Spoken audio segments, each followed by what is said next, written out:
What's good, y'all? Welcome back to your favorite Bantu channel. I am bantubison.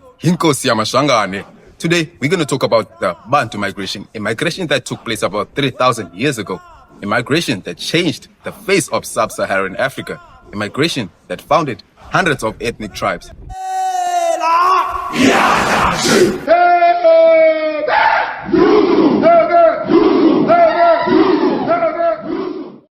In this video, we will learn the origins of the Bantu, the diversity of the Bantu world, and how connected the Bantu people are. But first, let's look at the term Bantu. Why are we referred to as Bantu? Is everyone in Africa a Bantu? Are Bantus also genetically related as much as they are linguistically related? In order to understand this video, let's take a closer look at a controversial topic that will sound like segregation. Let's take a closer look at races outside of Africa. This is an Arab. This is a Chinese.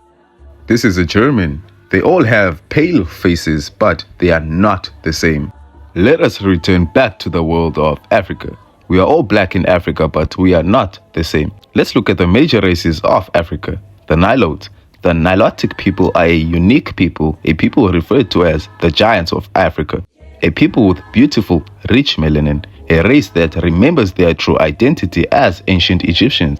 The term Nilotic or Nilote is a word derived from the word Nile, as they settled on the Nile River for thousands of years.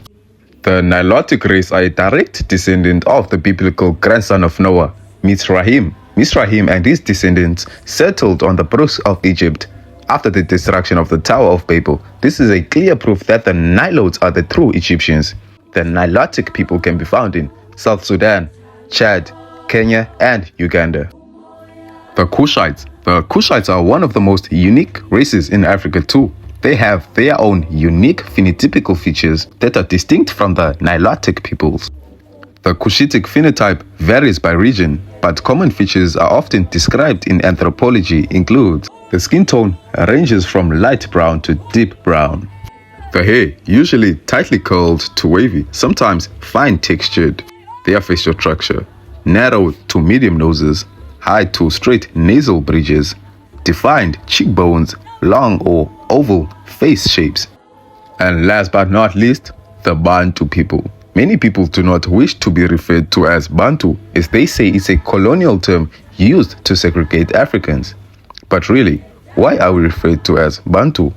The plural of people in the Bantu languages are nearly identical in Central Africa, Eastern, and Southern of Africa. For example, Abantu, Abantu, Abantu, Bato, Bato, Vanu, Antu, Vanu, Abantu, Abantu, Andu, Abantu, Abantu, Bato, Bantu, Bantu, Bato, Bato, Bantu, Bantu, Bantu. What race do the Bantu people fall under?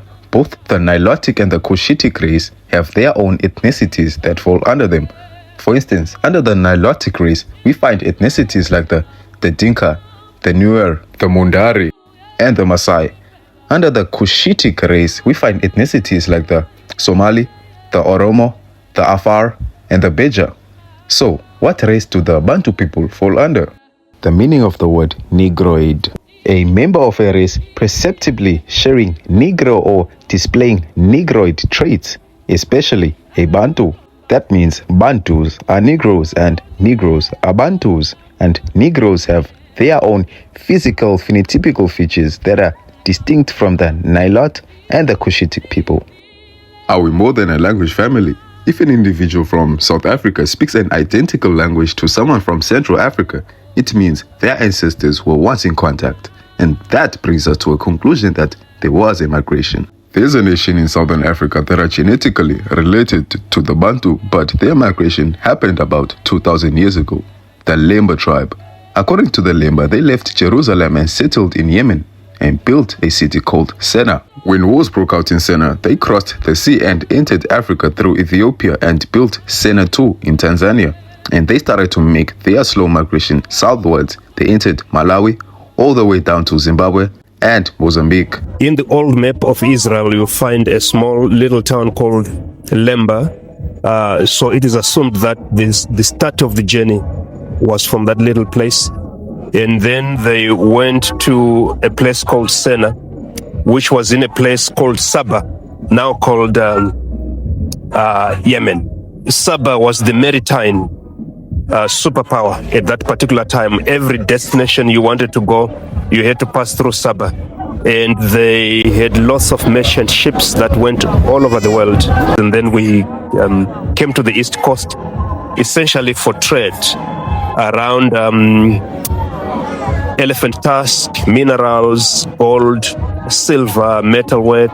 And we knew that the local people wanted lots of jewelry, cow shells, glass beds, and so on and so on. So those are the things that we brought in order to get back the items that I've just mentioned. We moved East Coast and then finally settled in the Zambezi Valley, a place called Sena. That's why sometimes we are called Sena people. Although in earnest, you'll find people who are called Sena in Mozambique and also in parts of Zambia who are Tonga, who are not Lemba, because they're also residents of that particular city called Sena. And from there, they moved into different groups, streams, some going down South Africa, others going to Gokomere and then Great Zimbabwe. According to the white mainstream media, the Bantu migration was a migration of Africans migrating southwards after they discovered agriculture, ironworking, and land. Well, that is half the story, but not the full truth. Population movements happened, but the term Bantu migration was commonly taught as a colonial simplification and was often weaponized to justify land dispossession, especially in Southern Africa. Well, it's the whole setup. I mean, South Africa, we have a pattern of life which is different to any other country in the world.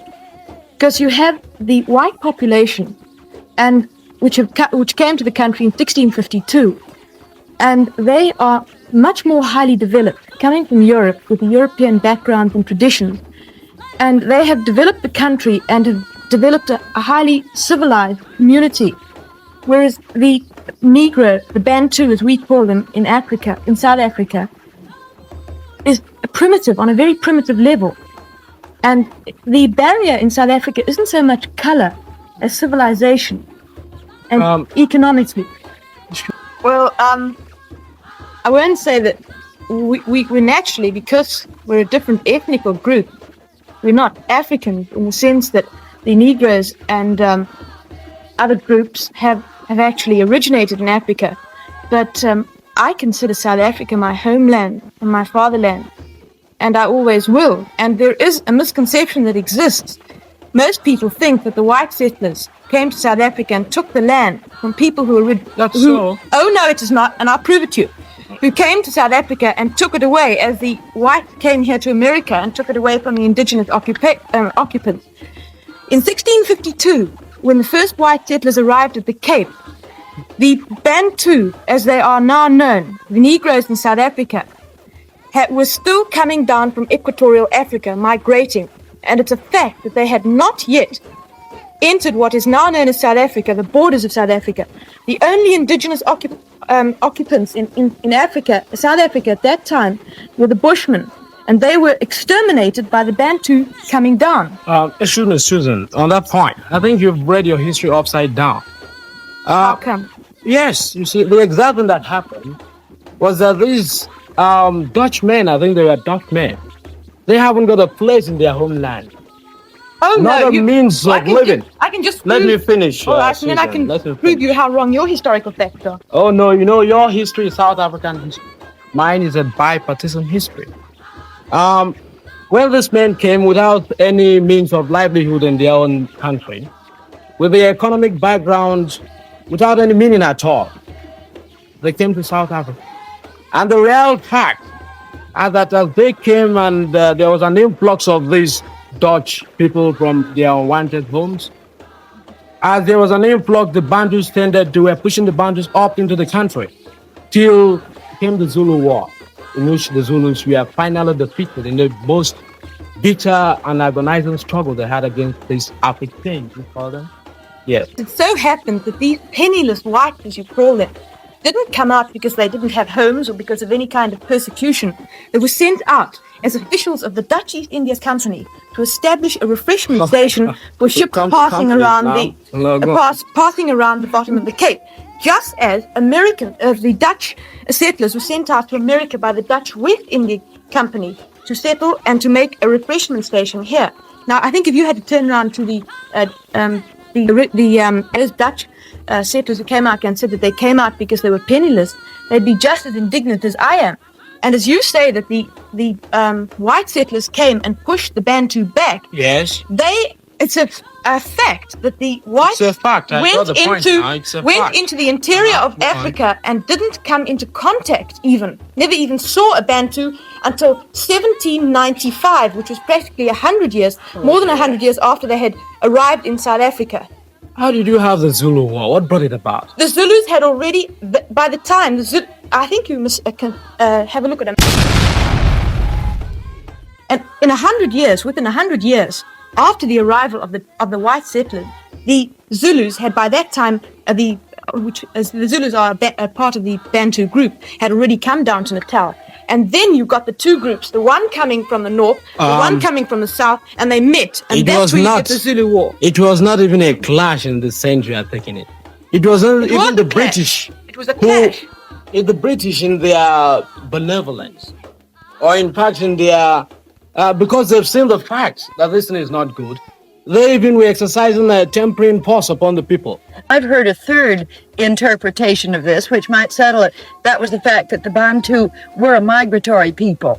And that it may be true that at some point when the whites came in, there weren't any Bantus there because they were migrating somewhere else. But look. This journalist quoted Dr. D.F. Malan, who is an ex-Prime Minister of South Africa, as saying, and I quote, "The Negro does not need a home.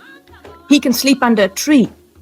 Well, not only is this absolutely fictitious, but he forgot to mention the fact that brick and concrete trees, known to most people as houses, are costing thousands, millions of dollars of the white taxpayers' money annually. What did you say? I didn't get the point. Said what houses? Well, you see, this journalist said that Dr. Yes, Malan, I got that point. You say what houses costing the government millions of dollars? I what said houses? Concrete and brick and cement houses for the Bantu people. But these are the Bantus that are working for you in the factories. How did you get the money? They got the money. They mined the gold, got the gold, and you sold the gold outside. You got the money and you say the money is yours. If you say the Bantu in South Africa are oppressed, how do you account for this fact? That every year, regularly, hundreds of thousands of Bantu and Negroes from other territories adjoining South Africa, such as Portuguese, East Africa, etc., are invading our country illegally in spite of the law. Are they coming for oppression? They know what goes on in South Africa, and they come back year and year again. Those who have worked in South Africa and have been sent back, come back. Are they coming back to seek oppression? This does not answer what I am driving at. The Africans have the land. They were there before you. They do not have the land, and they mine the gold. Well, as I told you before, we have also our own prejudices against the African Negroes. We consider them as inferior. We have, of course, our own reasons for saying so. Let us come now to that basic issue of racial segregation. I hear this honorable gentleman is from Ethiopia. I think it's high time Ethiopians come to the side where exactly they are. I usually wonder, are you Negro? You are not Negro. You say you are not Negro. Are you white? You're not white. What are you? Well, I told you the answer. We are not Negroes. We are one of the lost tribes of Israel.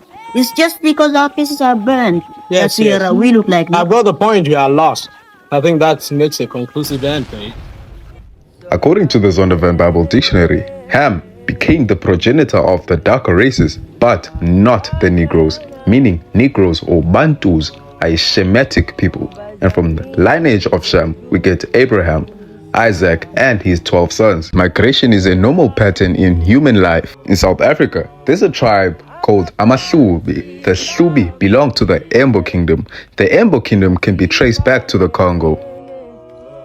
Historically, is that we are Bantu people. Bantu people, we originate from the Congo. It was not by default. So everything started there. The Bantu migration or the Bantu people came from the Congo. You can say you are better off because we are being brainwashed. You are being made a black British or a black French or whatever you want to call yourself. But the fact remains is that you are a person who comes from the Congo.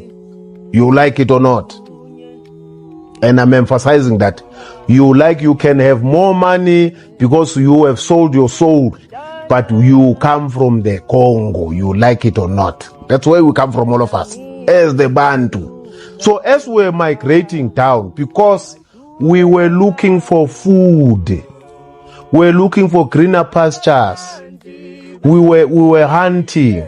Before we settled in Congo, we came from somewhere else, from northeast of Africa, a land that was later divided by men. The creation of the Suez Canal was to divide the land of Israel from Africa. Israel rests on the tectonic plate of Africa. Many people say Bantus came from Egypt, but the truth is we did not come from Egypt. We passed through Egypt. Egypt was a corridor, not a homeland. This is what we consider to be Northeast Africa. We are sitting on the African tectonic plate. There are African species of birds and animals and plants that you'll find all throughout this region. Why I took you here is that I want to show you that the country called Israel is sitting on the African tectonic plate. It's like all continents are sitting on a plate, okay? Mm-hmm. And these plates, sometimes they slide in, and they rub one another. And see, and what happens, that's what happens when earthquakes happen. The plates begin to slide among one another. And if you get a crack in one of the plates, magma will come up, like a volcano. Mm-hmm. A magnum would come up and it will cause, great devastation because of the volcano, but it's because of the shifting of these tectonic plates. Without question, we are in Northeast Africa. We are landlocked to Egypt, with the exception of the Suez Canal, which was a man-made ditch, a boundary now between, in fact, it's not even really a boundary anymore since Egypt has reclaimed the Sinai Peninsula. But nevertheless, even those of us who are Pan-Africanists in our thinking and Afrocentric, we forget and we leave off that portion of Northeast Africa and don't want to claim anything beyond that.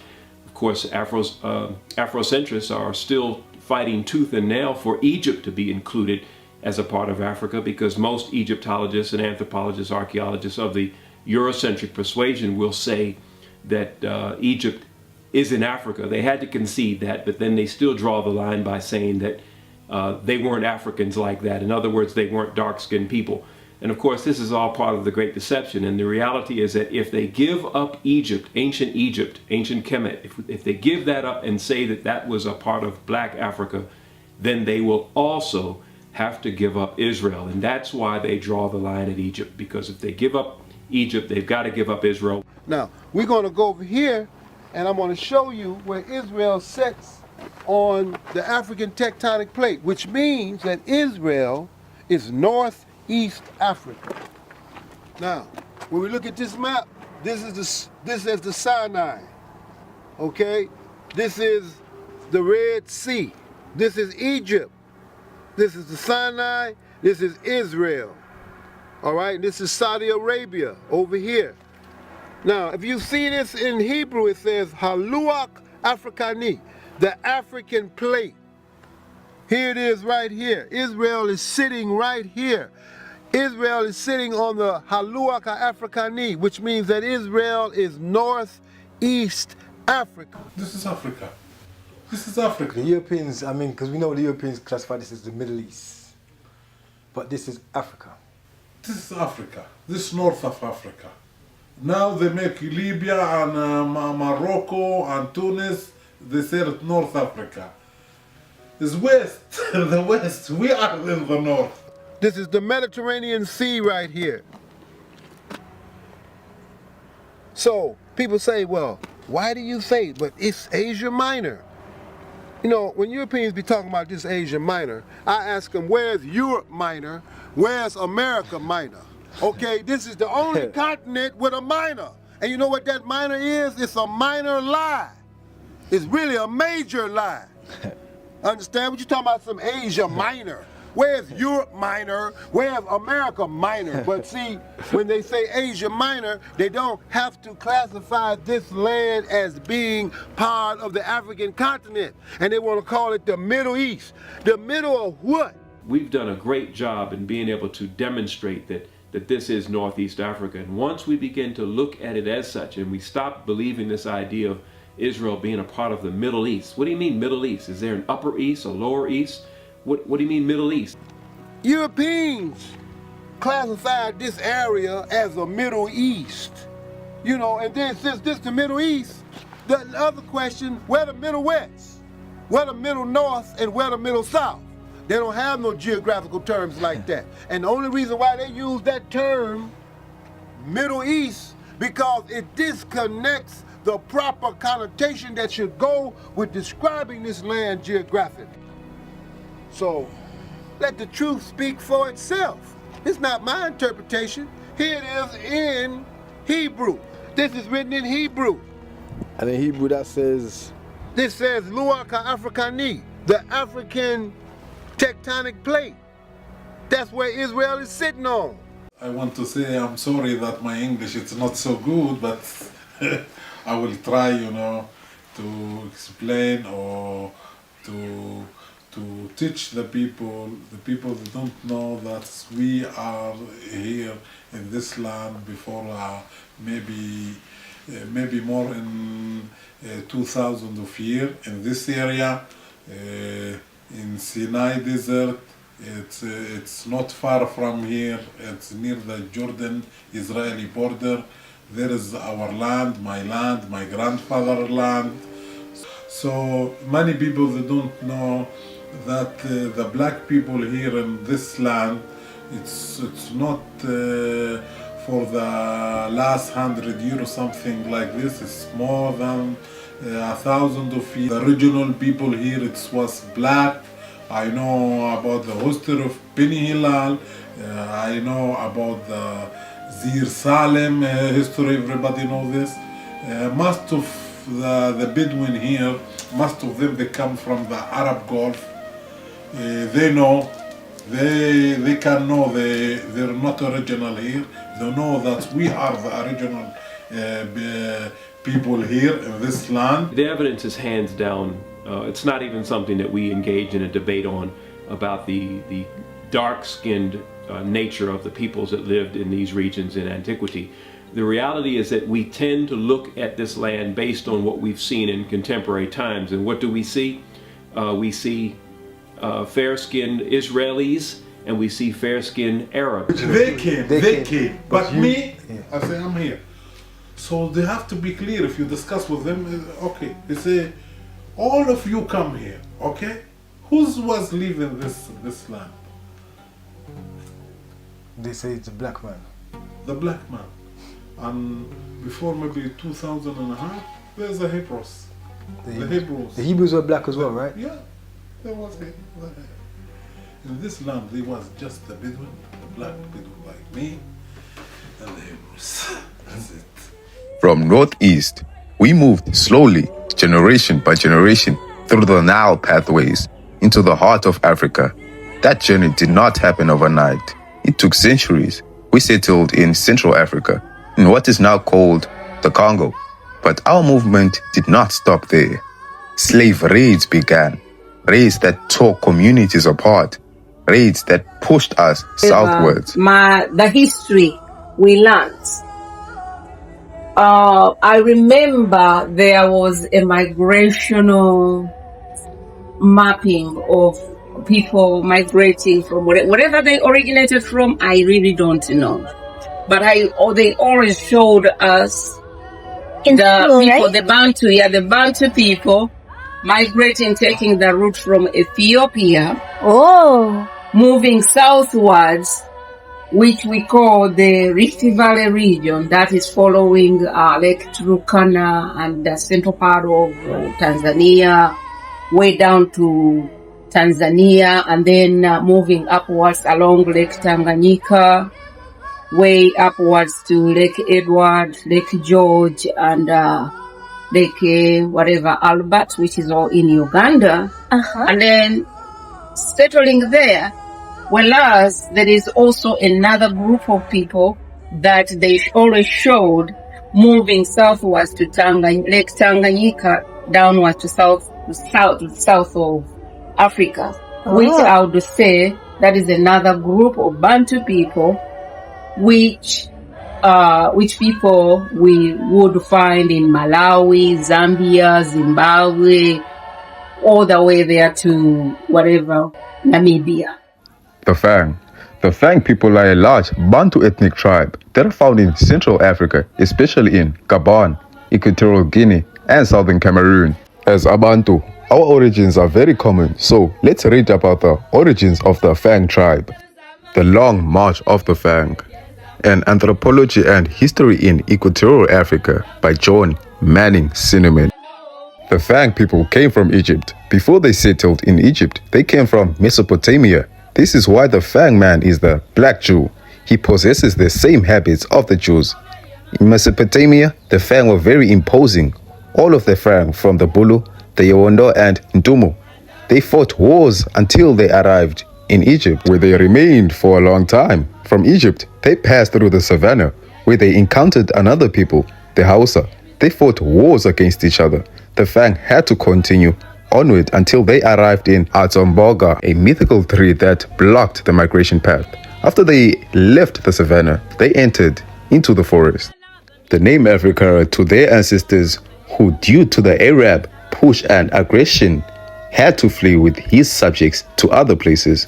In the version of Isakugne history dictated to me in fall of 1988, he said the Nile is spoken of on Perle du Nil, Egypt, Ethiopia, and the Great Lakes.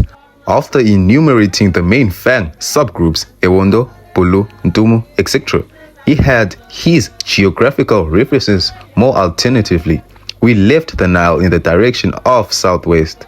We followed the setting sun.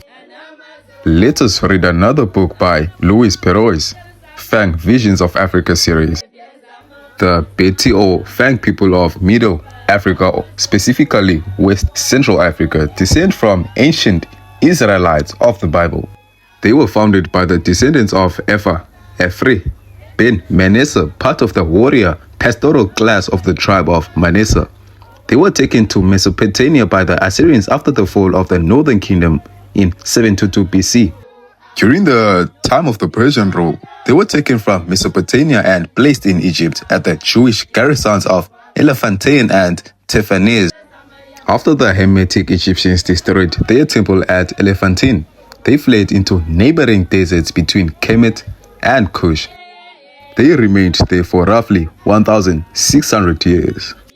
Around the 13th century, Arabs began raiding Makuria. A man named Afrikara or Ephah of Makuria led the Fang to West Africa, first settling in the Sahelian Nigeria. Around the 17th century, pressure from slave raiding by the Hausa Fulani forced them to migrate to their current locations of Cameroon, Equatorial Guinea, and Gabon. Thousands of thousands were taken captive to the Americas.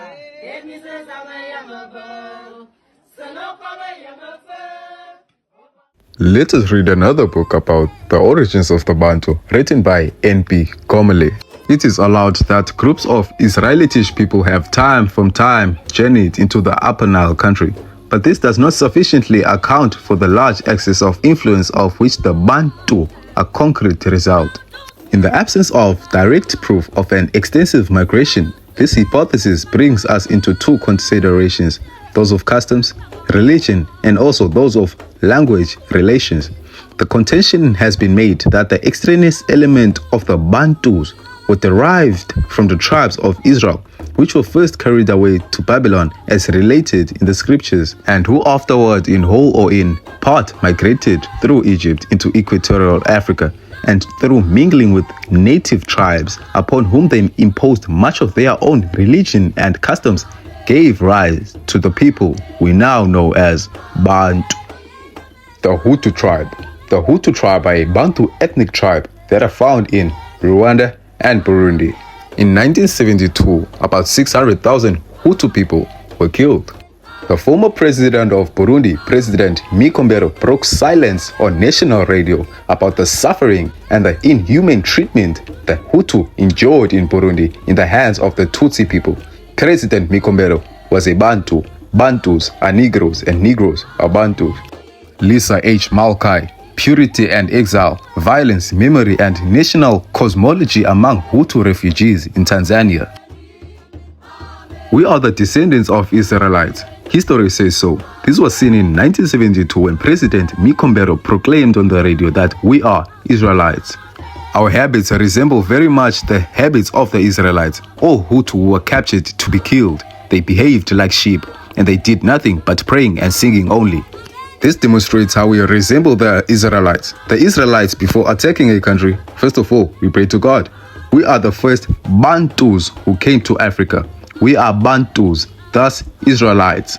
This demonstrates that we had a democracy before the Tutsi came. It was good. There was no distinctions of race. Genetic and DNA study of the Bantu. The Bantu are not just a language family, but they are a group of related peoples whose unity is mainly through languages and genetic origins rooted in Central Africa, particularly around present-day Cameroon, southern Nigeria, Gabon, and the Congo Basin.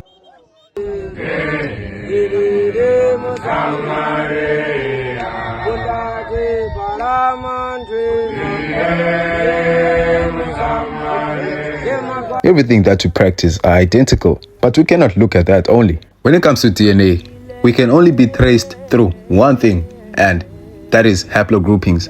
A haplogroup is a genetic family line, a group of people who share a common ancient ancestor, identified through specific mutation in their DNA. In simple terms, a haplogroup shows where ancestry comes from and how it spread over time.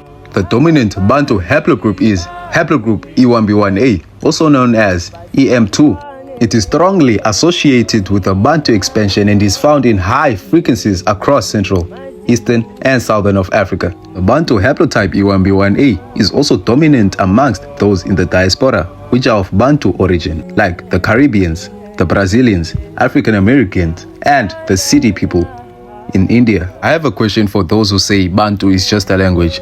Whenever someone in sub-Saharan takes a DNA test and the results show a Bantu population, does that mean the test analyzed a language instead of their DNA? No. Bantus are genetically related. A lot of the ancestors from Haiti are from a lot of countries in West Africa, from the Congo. Oh my God. So 45% Cameroon, Congo, and Southern Bantu peoples. 35% Benin and Togo. So I'll start with mine. My largest percentage is 34% Cameroon, Congo, and Southern Bantu peoples. Hello everybody. I found out recently that I'm a descendant on my mother's side of the Gullah Geechee Nation. Anyways, I'm 97%, and with that, 59% comes from the Cameroon, Congo, and Southern Bantu region. So basically, you know, Cameroon, Congo, that area, Equatorial Guinea, just that whole area in Central Africa is where, you know, a huge chunk of my African DNA comes from. Okay, so now it's my turn. So, let's see what it came back as. It's true. So, 48% Kenya. So, Southern Bantu, which is more southern. So, I'm 17% between South Africa and Botswana and Eswatini. I'm really shocked about this. It is Cameroon, Congo, Western Bantu. So, 16% in that Congo Republic area. Hello guys, and this is my ancestry results video. I was born in Tanzania. Nothing really interesting about my genetic ancestry. I am 100% African and specifically 100% Africa Southeastern Bantu. Bantu, southeastern Bantu. So as you can see, African southeastern Bantu. Because I'm Xhosa and Xhosa people have a relationship with Khoi people, so I expect it to be more than 2%, at least like 30% Khoi. So that's what I thought I was gonna be.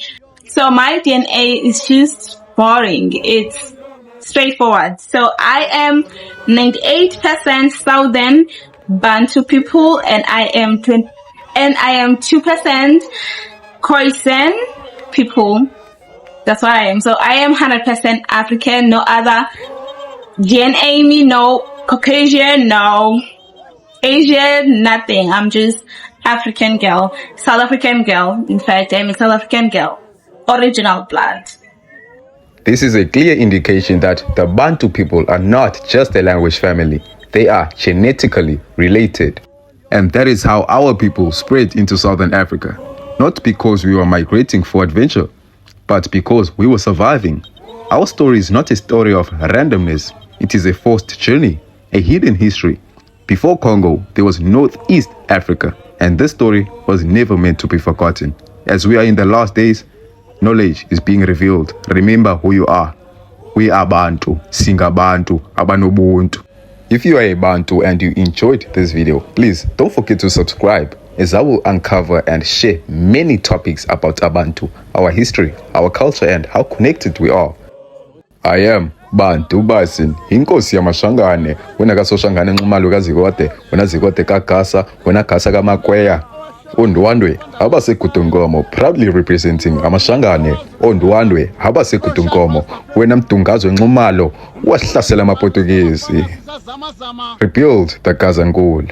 Ungungunyana okati abangungu yabafazi namadoda uzinti impempempe umkhonto obusa ngegazi emzini uza kuhlatshwa amakhanda nyoka.